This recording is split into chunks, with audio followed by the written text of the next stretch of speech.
everybody. Welcome to the Fired Up with CJ show. I am so fired up. I have one of my all-time favorite people, Lama Surya Das.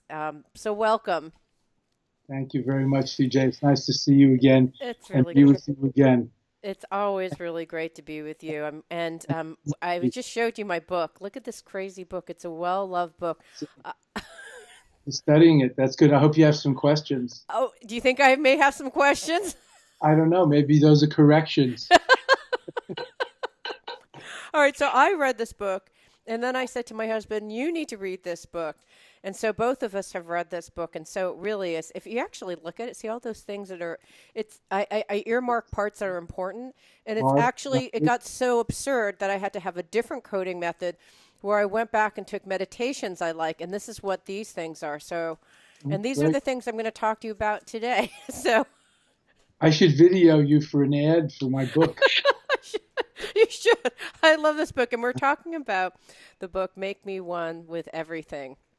So we're going to really have two parts of the interview. The first part, I want to ask you about one of the sections in the very beginning. You talk about teachers.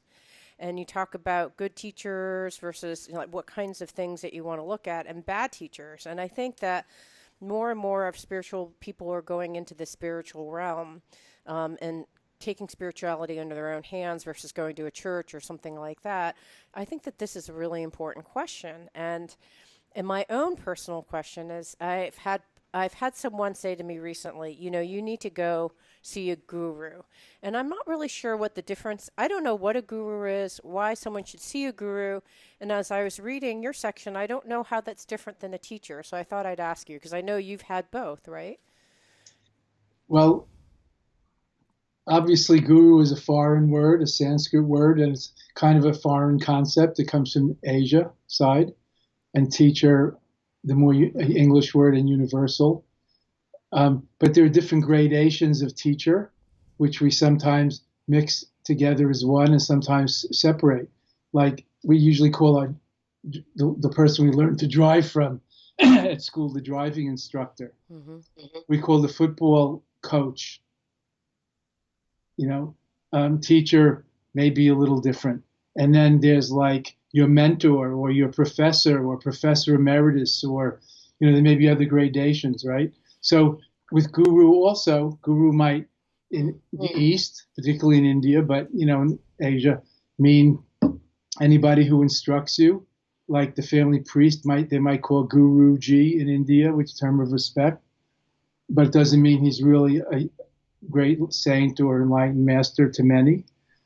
Or the Dalai Lama is considered a guru, among other things. He has many disciples. So there are different gradations. Some are like in Japan, the kindergarten teacher is called sensei. The high school teacher is called sensei. The college professor is called sensei. The martial arts teacher is called sensei. So it's like teacher is very general. And guru implies something higher, like a spiritual director, or hopefully somebody with spiritual illumination, realization, enlightenment, close to God, purity, etc. Somebody who can help you really along your spiritual path, not just teach you something that they know, like a skill, but help you mature in wisdom and awaken and open your mind and illumine and open, mature your heart and transform oneself. Okay, so let's talk about the gurus in your life, if you could. Would you mind sharing? Because you talk a little bit about this book, but can you talk to us about people who've served as gurus? I know that there are these different gradations, but just as an example to give me a sense of what the Sure. gradations may look like and what Well, someone may do. it makes me one with everything. Buddhist meditations to awaken from the illusion of separateness. I'm talking about co-meditation, intermeditation, awakening together. So I talk about meditating or interbeing or with the guru or the teacher or with your partner or with your pet or with nature or with music, finding the things that help you to go be transformed and sort of transported beyond oneself and one's ego bubble and ordinary preoccupations, get out of your mind. So that's co-meditation into meditation with different objects. So I talked about doing it with my gurus and how it's easier to meditate with your meditation teacher or your guru than just alone.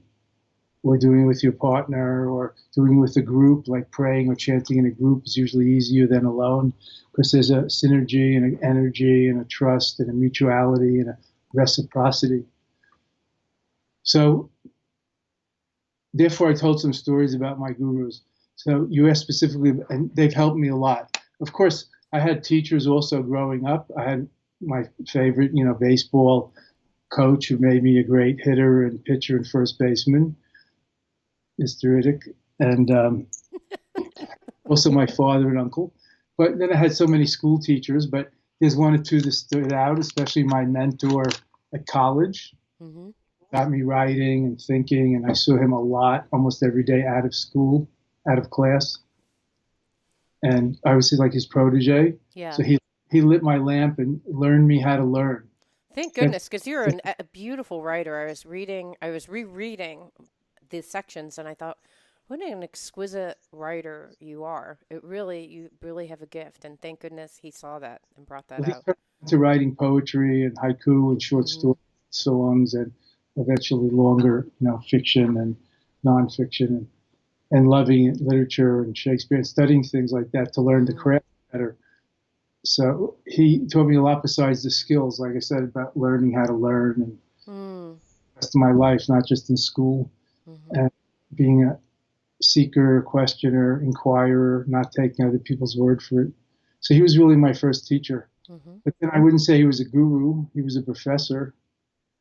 He was an anarchist, sort of, I don't know, probably agnostic or atheist, kind of 60s, you know, countercultural figure in New York, and published a lot. And he was a genius of sorts. But then when I went to India, I met my first guru. I had read Ram Dass's book, Be Here Now. There was a big bestseller in the late 60s about Maharaji, the Mm-hmm. old man in the checked plaid red blanket, Nim Karoli Baba. We called him Maharaji, the great Dharma king. And I met him, and being with him, I felt like there was nowhere else to be and nothing else to do. I wasn't looking to become a Hindu or get a guru. I wanted to find peace, truth, wisdom, enlightenment, learn to meditate, a better way of life, become peace instead of fighting for peace in the 60s. And fighting for peace seemed to like a contradiction in terms by that Mm-hmm. point. Matured more. And how did being in, you said that there is nowhere else that you would like to be aside from being there. Was there a felt experience as well as That's what kind I mean. yes, it No, was felt. I didn't want to just be there. I didn't want to stay in a Hindu ashram and just sit in front of him and sing Hindu chants or chat all day. I wanted to go and meditate and get enlightened and climb the Himalayas and, you know, write poetry on top of the Himalayas. That's what I wanted to do. Yeah. But when I met him, and then I just felt like there's nowhere else to go. I mean, like I've arrived. Wow. Interesting. So it was a felt That, kind of known experience. yeah. And his atmosphere or his presence or his blessing or grace, they would call it, was just so profound and all encompassing. So we who were there, a few dozen Westerners and some hundreds of Indians at his ashrams, then before he became a famous guru later, he just wanted to be with him all the time, like a beloved, like a loved one, or like he was, I don't know how it was with Jesus or Buddha, but, like people, if they feel close to God, they just want to be there. Mm. That So there was. holy place, whether it's outer, like a place of worship or a sacred pilgrimage point, or inner, be in that state in that way, just like when you're with your loved one. Yeah. So now looking back and all the work that you've done and following subsequent gurus, can you put words to what it is? Is it because you wanted to be with his energy? Is it because there was something about him that empowered you? Like what do you think looking back was what? That. Well, first of all, CJ, he left this life, died in English in September of 1973. So I was with him in 71 and 72 and 73, on and off, because he was a wandering holy man. So he didn't just stay there all the time. And that was part of the dance or the Leela, the play, all that. And So I'm looking through it with through the memory, the eyes of a 20, 21, 22-year old, which is not me now. Right. But over the years, matured, and I've been with him ever since, even though he left his body, because the guru is a guru principle, not the person. The guru is said to be like the portal to God or the portal to the highest. So you don't get stuck in the doorway.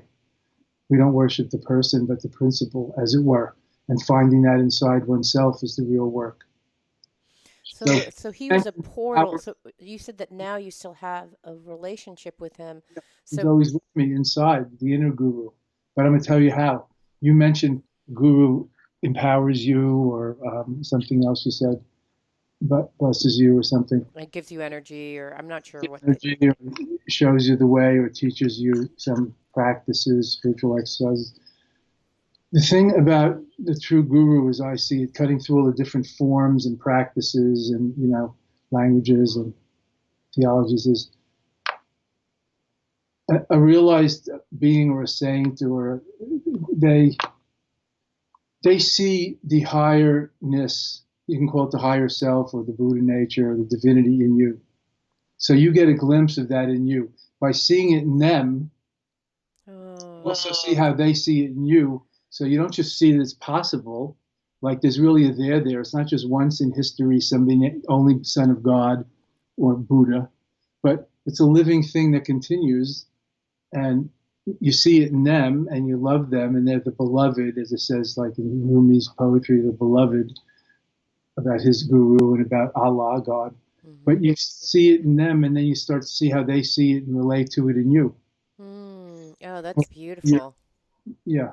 It's very touching when you said that. Just all of a sudden, my heart was like, just Well, I'm even giving thinking you of. that's the essence of what it is. Mm, Do as I understand, and then they see that, and they treat everybody thus. So they treat everybody equally, but they see that in everyone. So then you start mm, to see it in everyone. So the miracle is not just that you love them and see it in them, and they see it in you, and you start to love you. But you also, the real miracle that's far beyond that, it's kind of like the Jesus heart opening, is you start to see it in everyone around, mm, mm. rather than your usual personality conflicts or interpersonal dynamics of who you like and don't like and why. Hmm.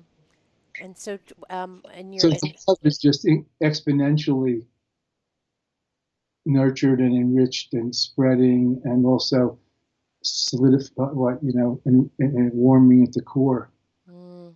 So when you're 20, 21, 22, or whenever you, during 71 through 73, when you're with him, Um, did that sense of opening and love of yourself and love of other people, did it stay with you, or is it almost like the internet? Like you get the connection when you're connected? Because you were saying like even now you have a connection with him Yeah, because he's like a portal to right, this to kind of that wisdom that you have within yourself. right. What does it come and go when you're with a guru, or is it Yeah, dependent it, on the person? it depends on the person. The guru doesn't come and go. It's like God doesn't come and go, but we come closer or nearer. Mm, Reality doesn't come and go, but we get clearer or more obscured. mm, mm, So even when you're there, you still think about things, or things happen, and you have some people are pressing to the front, or some people are dressed funny, or, whatever you think comes up. It's not a perfect world. I mean, you just, there's a lot of growth, inner growth and transformation, purification work to do. That's why we're seekers. But seekers also have to become finders, not just get stuck on campus their whole life and never mm, get a life in the world. mm, So just like the internet, it's not a bad image. Sometimes you're connected, sometimes it's a slower connection or interrupted. Sometimes, you're not on, but you could be, so that helps. You don't have to be on all the time because it's mm, always there. Or mm, you get handheld device. We used to be tied to the desk. Now you have a handheld device. So like I said, so he's always with me, so I don't have to be tied to his feet, mm, sit in front of him with his picture on my altar in my meditation room, or in a house of worship or in a sacred spot. But mhm, handheld is kind of like my the beads on my wrist, or my mala beads, or a prayer, or just thinking of him, mhm. because it's like the principle. It's a mirror to recognize your true oneness or your higher self, Yeah. your nature.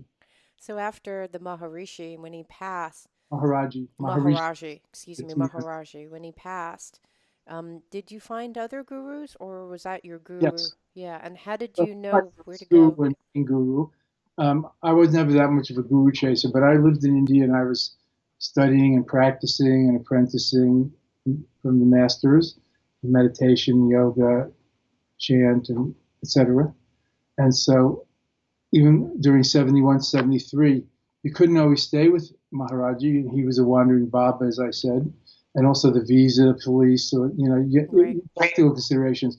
We would run out of money, to go to New Delhi to get some wire to American Express and get some traveler's checks, or Yeah. renew your passport, or it was winter in the mountains, so you'd come down to the warm place at Bodh Gaya where the Buddha sat under the tree for the winter. Maharaji wasn't there.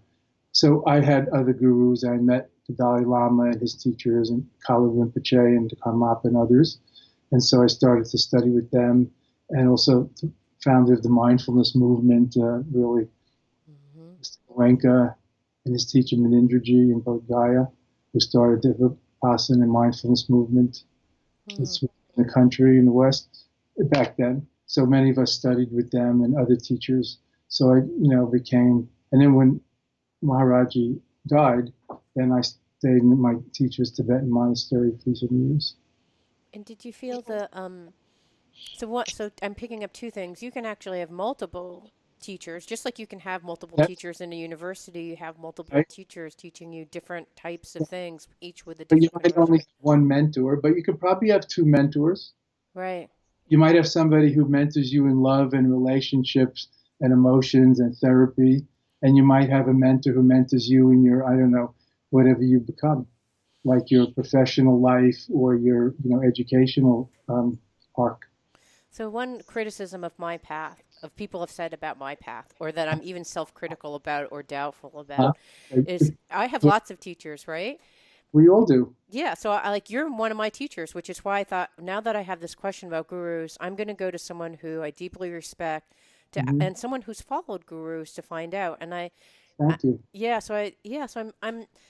I think that that's we have there's the criticism is you need to go down one path and go down it very deeply. And part of me says why? Because I don't want to go. I don't know whether I don't know if I'm being lazy. I just don't want to. I don't want to go down one. I can go Well, who into. says you have to? I don't It's know. That's a. you. Other people might say whatever they want. Like somebody might say you have too many boyfriends, but who gets to decide? Yeah. Even if they say, I'm not talking about you personally, you know, and maybe I know you're married, so Yeah. let's say perhaps when younger Yeah. to a woman, you're too promiscuous. Right. Like, who gets to decide? Who says you should only be with one man your whole life? Who says you have to be married to have sex? Who says you can't have a few lovers before you commit? Who says, you can't be committed and still have an open relationship? You get to decide. Yeah. And for So me, similarly, yeah. That's you know, that for me. I like to go in a certain depth, but then at a certain level, it gets too prescriptive. Like then someone's telling me I have to wear the mala beads. I have to pray 5 times a day. Like that's when it starts going like, okay, now you're putting too many restrictions on me, and I don't want to follow whatever you're telling that's me why about. let's go back to my question. Who's telling you have to or you should if you don't feel it or you only feel like going so far? Similarly, with the relationships, it's not a bad example as we all have them and understand it a little better. Some people say they can't be committed to just one person or it's too limiting or restrictive. But it depends on the person and you and your relationship. Hmm. And you don't have to keep, you're also allowed to get divorced. You're allowed to, transgender or, Right. LGBTQ and other things. So who decides? So Yeah. you have a grown up has to take responsibility for themselves and get whether it's called mentoring or just advice or from friends and family and people you care about, you trust, or experts, or read books. We're all learning machines, and then but it's you're responsible for your life, and then we get to decide. So I say again, why are you feeling like you're too? I don't know. You Whatever know they what say, it is? It's someone who it, it's a mentor. A mentor suggested it. A mentor said, "Hey, I think you're at the point that you need a guru, you need to go deep. And I'm like, I just don't feel that. I'm not feeling it on the inside. So, but I trust you. And because when you're in a mentor, there's a power differential where you think, well, now, and then there is fear interjected. If you don't do it, then you may go down a dangerous path without a mentor. It's like going through hiking the Himalayas without a Sherpa. So Right. and so then there was all sorts of stuff that just wasn't even in my mental map at all. That just kind of got, and out of someone who, frankly, I dearly love and who loves me. So I really think that, Trust them. yeah, I trust her, and I think she was honestly trying to help me. But What's she a mentor in? In what way is she your mentor? she's a person who's been my spiritual kind of person that I go. She's gone through lots of experiences. She studied under Osho, and so she's, that's her practice, and she's had a lot of deep practice herself, and she's very well read, and she's experienced lots of different things in her life. But that's her personal opinion, and I think, well, that is her personal experience, and based on her personal experience of what she's followed a guru for a good portion of her life, and now is following another guru that she would like me to go follow. I see, well, okay, like I see that that's your experience, but I don't feel an inner pull. Like I would more, like the thing that you mentioned, which I don't know if I even have like a portal, but I do feel like I have a connection to my higher self. And Hmm. isn't that enough? Like, why do I need to go meet a physical person to connect with? I don't I'll get put it. the question back on you. Is that enough? I don't know because I've never experienced anything else. Well, then go window shopping. Go with your trusted friend to this other guru and check it out and see it, or some other, or you talk to me or some other people. And I don't know why she said guru. I guess because she follows Osho, who's an Indian master, so Hmm. she's using that word. But like Buddha said when he died, when I'm gone, take the Dharma, the spirit, my teachings as your teacher, and take the meditation practice and the life activities as your teacher. So not not just the person, but the meaning, sort of. Hmm. But that was after he died. He was still there instructing them, so they had that too. Right. The guy said Maharaji's always with me, but he wouldn't have been with me, I think, if I hadn't met him. Just reading about it, Ram Dass's book inspired me, but it didn't make him my guru, and I wasn't even going to India to look for him. Mm. One of the things I had read about, good things that inspired me when I was in college. Hmm. So just what I'm hearing you say is just check it out. What's the harm? Go and check it out and see Go if it's something. shopping or try it on or try a few, and see if it's for you. Not everybody needs a guru, or not everybody's devotional or like she is. Some people are more self-starting or self-educating or independent. Hmm. Okay. Well, based on your own experience, I understand that it's a portal. There's the sense of like just wanting to be there. But what, as a result of the various gurus with these enlightened masters, the Dalai Lama, and others, Some, what have you personally gained from that experience? well, like I said, I got in touch with the guru inside, or became one myself, sort of. Not like Mm. that was the goal, but I got what I paid came for. Okay. That's Okay. what I can say.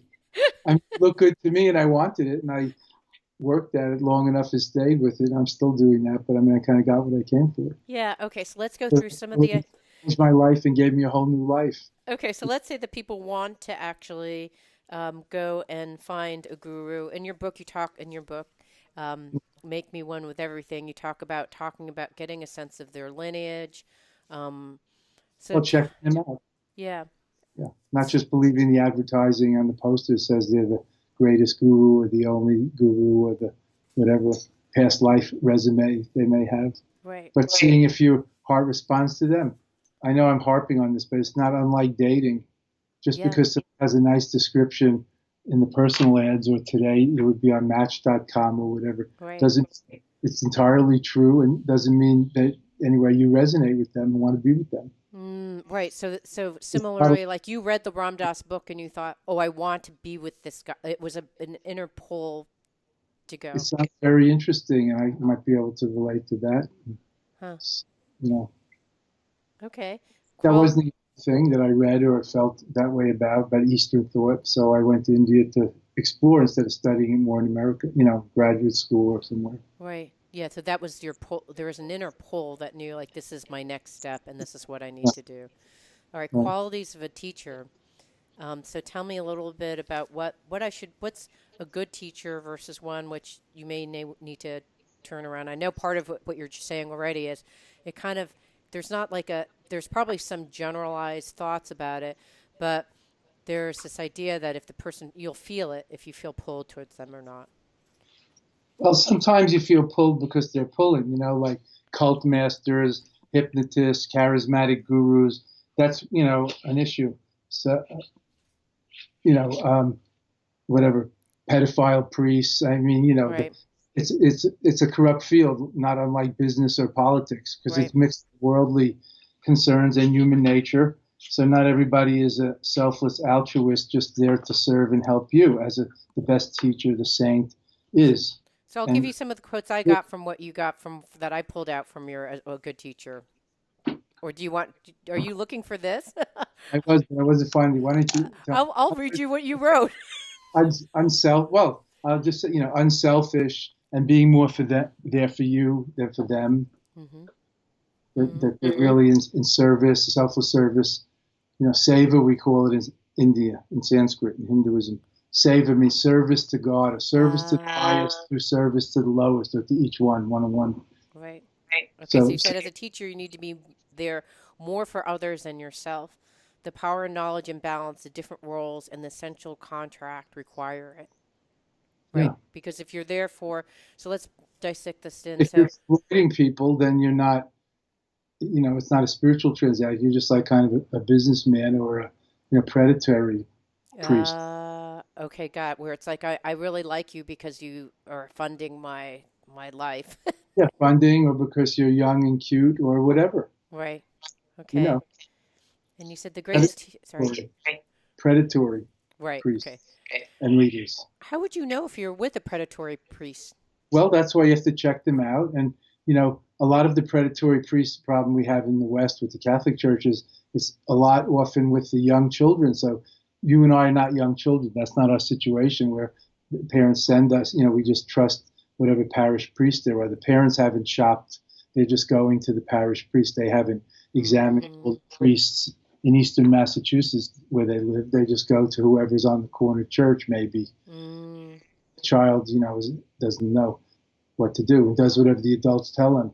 But we're adults, so you can get a sense if somebody is patient, generous, loving, caring, unselfish, or not. mm-hmm, Wise and humble and treats everyone well, not just like you said, the wealthy patron or like I mentioned, the cute, young, sexy person they're right, interested in for the wrong reasons. right.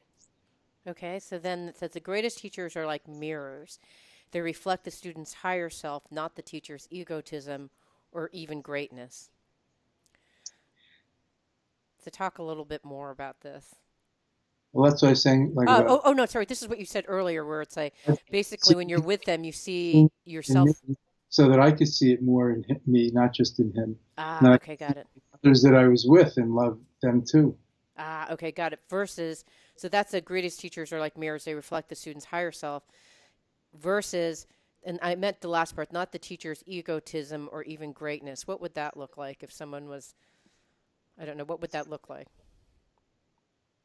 Some people, it's not just teachers at the front of the room or on the dais are very narcissistic. So in the end, it's all about them, not about you or the mission or the service or the goal. Hmm. So I Some think people, well, you know, their own advantage or they're megalomaniacs. They like to gather bigger and bigger followings. okay, I'm not going to tell you the name of the person, but I'll tell you something that I saw that I thought, what's going on here? Okay, so I went to see this person who's a guru a long time ago, and this is what really turned me off from gurus. And they were rolling out this big carpet along this like gold carpet, and everyone had to sit in a row of four chairs that they put together. And I think part of it is a process, right?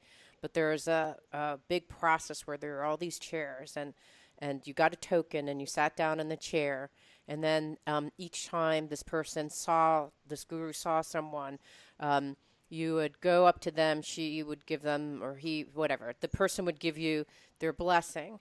And then it was like this big silk, like this very ornate um, couch and process. And it felt like pageantry. It felt a lot of like, really? What, like, do I have to bow? It just felt like, I don't understand. Maybe it's just a process thing. Maybe I'm missing some Was this aspect. an Asian guru or a Westerner or It's an what? Asian guru. So, so I don't know what church you were or were not brought up in, CJ, but like this high church with all the pomp and circumstances and the red cardinal hats and the robes and I everything. equally get turned off by that. Right. So that's not for you. And then there's low church, which is much more simple. And then there's like Quakers or Unitarians that sit in a circle and there's no Christ figure or anything, and they're all in touch equally with the inner light, as they call it. That's very different, but that's still Christianity.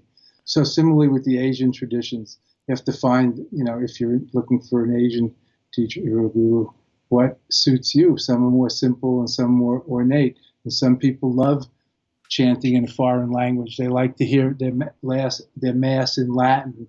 Then it doesn't go through their mind. They don't get to criticize I see. So like somehow or seeing, not.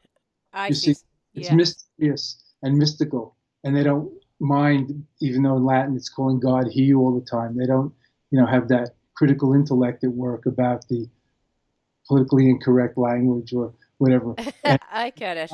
the incense censer that reminds them of their childhood or being in church, being Right. a state of innocence. But other people don't like that. They want to chant it in the language that they understand. So similarly with the Asian traditions. I see. Okay. So what I view as egotism, maybe for someone else, validity, like if they don't have that, then this is not my sense of a church and it doesn't seem right They to be me. supportive.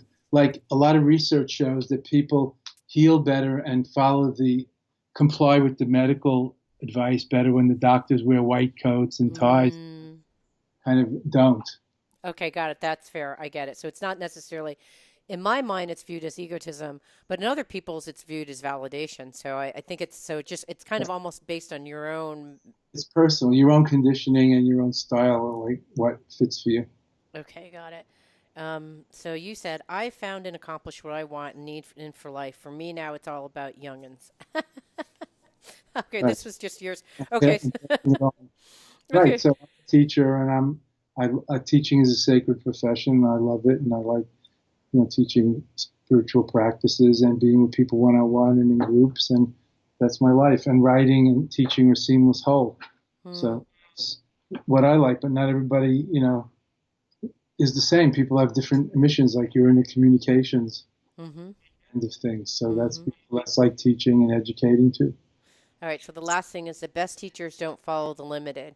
It's my way or the highway approach, but have the chops to help facilitate the next steps on whatever path that students are meant to be, according to the British dictum, different courses for different horses, which is exactly what you demonstrated Yeah, for me, right? Like yeah. if a teacher says you have to do this, you must do this. If you are to follow this practice, you must do this, which I've seen teachers do, Me then too.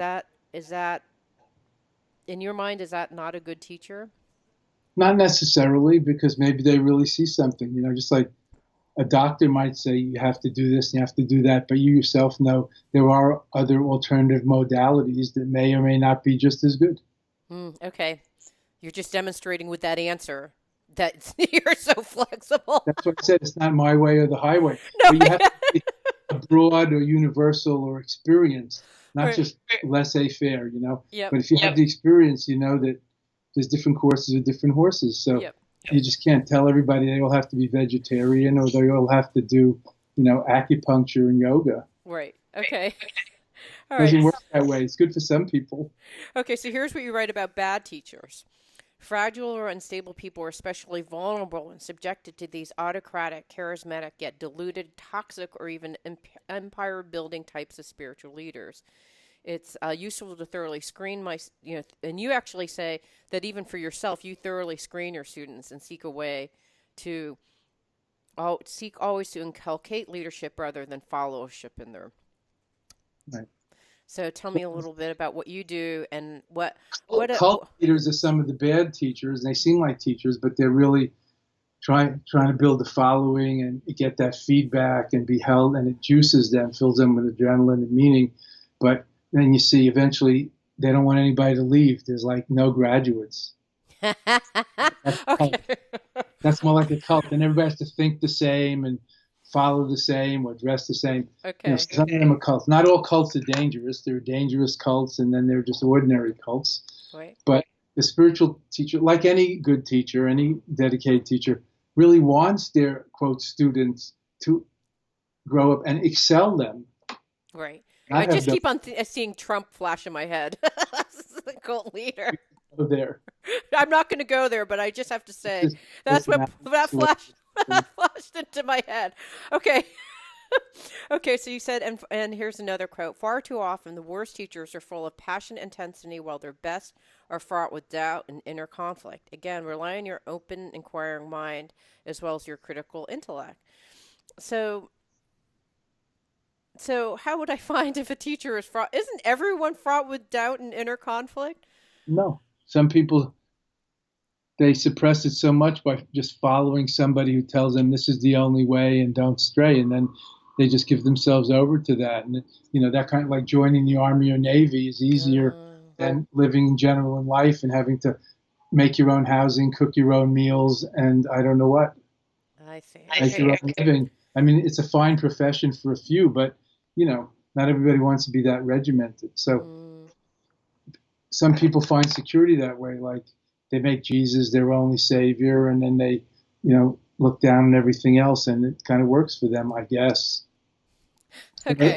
Well, modern times we live in a postmodern society, in diverse and a global society. It's harder to be that siloed or just live in your little valley with all the people who are only like you and believe like you. It's become almost impossible. No, that would be like insane. I couldn't take it. It means so much to me that you're listening to the show. I would love your support in any way by giving me comments below, or to subscribe to the show, or share the show with friends. Thank you again for your support. Love and blessings.